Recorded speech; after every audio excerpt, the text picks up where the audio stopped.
What do you do when you fail despite your best efforts? Whether it's an event, a program, an interview, or a business that you've started up, you go into it giving it your 100%. Put up a stellar performance, expect success, but you fail. What do you do? Besides the usual coping strategies wherein we look at what are the areas that we need to work on and upskill ourselves and so on, there is also a deeper message that the failure is trying to give us. Learning how to decode that message from your failure is crucial in helping you rebuild your self-esteem that will allow you to bounce back and face life with renewed confidence and vigor. How do you decide whether you need to make efforts, continue to strive, continue to keep trying, or whether it's time to let go? That is the context of my video today. Failure, whether it's small or big, always plays around with your self-esteem, and that is why it is necessary to understand how to decode it. Let me start by sharing a couple of stories from my own professional life, a couple of examples of big failures and what messages they brought along with them. The first one was 5 years ago when I was going through a very difficult period in my life. I was in a major transition and I was in between jobs. Financially, I wasn't doing very well and I definitely needed to get a job. So I approached this old friend of mine who was one of my closest friends. We had grown up together, we had shared secrets, we had played together, worked together. She knew my skills and my strengths. And at that point in time, she was running a fairly successful design company. So the company was into branding, marketing, and design. I approached her and asked her if there was anything that I could do, if there was a role that she had that she could offer me. Of course, consulting, training, facilitation have been my core areas of strengths. But at that point in time, I was open to trying new roles because I needed the job. So she invited me for an interview and we had a long conversation. I explained to her what was going on in my life, and it was not like an interview, it was more like a meeting, a very informal, a very warm meeting. We had a cup of coffee. Her mother came over to meet me. She took me around the office and even introduced me to some of her colleagues. And we talked about compensation, and she told me that in a couple of days she should confirm to me. So I walked out of that interview feeling confident and feeling that I was successful and I had gotten the job. And I was just waiting for her to call. A couple of days later, she calls me and she tells me that, you know what, I don't think we should go ahead with this. And she gave me a vague reason that I fail to understand even today.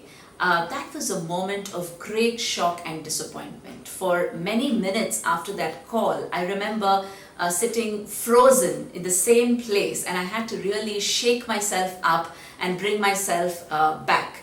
So that was the first incident. But after a couple of months, all of it began to fall in place when I got placed in another company that was much closer to my home, and I got placed there as a consultant, which was my core field of expertise, and my salary was much better. And that's when it all started to make sense. I just realized that maybe that was not my path, and hence the failure.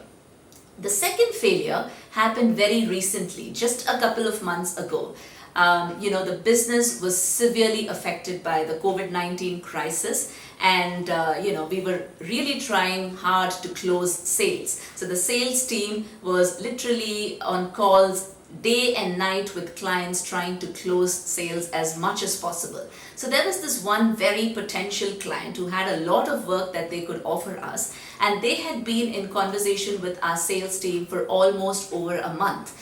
They had gone back and forth on proposals. I was actually creating the design, and so I had in fact worked on the design at least about 10 times. I remember that every weekend on Friday evening, the proposal would come back to me and they'd ask me to make a few changes, and they would want it on Monday morning. So I'd have to work on it during the weekends, and I spent 3 consecutive weekends doing that. And finally, in the 4th week, they agreed to have a demo, a basis which they were going to decide. So of course, it was the most important demo for me, and I knew that I had to give my best performance because I just could not afford to let it go. And I'm sure that many of you have been in situations like that. So I over prepared, I rehearsed, and I don't think I would have rehearsed so much ever for any workshop. So I was so completely prepared. The topic of the workshop was something that was close to my heart and something that was one of my core areas of strength. So I was very confident when I went into the demo, and I think I did very well because after the demo I got some first-hand feedback from the participants which were very encouraging.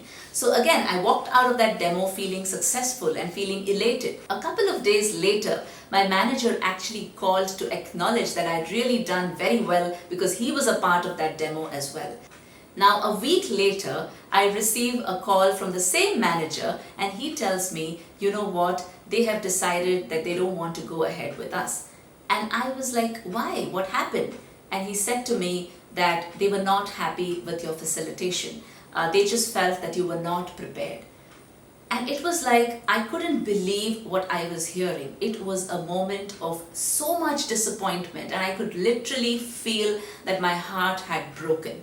No matter how hard I tried to analyze the situation, I tried to understand what went wrong, what were the learnings, it just seemed to me that the learnings were very small in comparison to the disappointment that the failure brought in. But today, a couple of months later, when I'm looking at what I am doing and when I look at the path that I've chosen to take, I think that I would not have been doing what I'm doing today, and I would not have been on the path that I am today had this failure not come into my life. How many of you have faced big failures like these? How do you learn to decode the message in that failure? When your failures and disappointments are relatively small, by small I mean either you're anticipating it, you kind of know it's going to happen, or you're expecting 100 and you probably get an 80, that is an indication that you probably need to start working on building your skills. On the other hand, when it is a big disappointment, a big failure, where despite 100% preparation from your side, when you're expecting complete success and you suddenly fail, it's like meeting the dead end, that is probably a message from the universe trying to tell you that maybe you are on the wrong path and maybe you need to rework your path.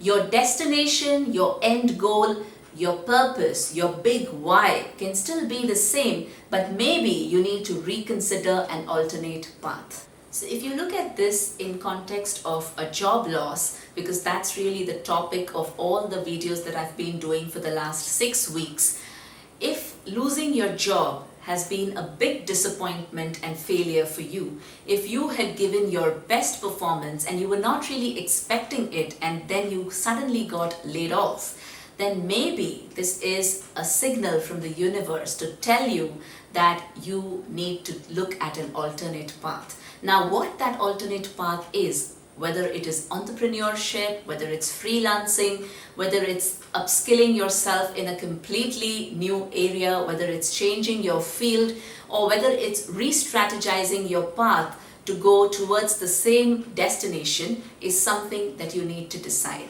But do give it a thought and see what comes up for you. Try to decode the message that your failure has brought into your life. I'm going to be very shortly doing a full-fledged course where I'm going to be talking about the exact techniques that you can use to decode the messages that your failure brings. I will also be talking about the behaviors that you need to develop that will help you lead a more purpose-driven life. And very soon I'll be sharing the link to a free masterclass on that. So watch out for more updates. Try this out and let me know how it goes for you. Have a great week ahead. Thank you.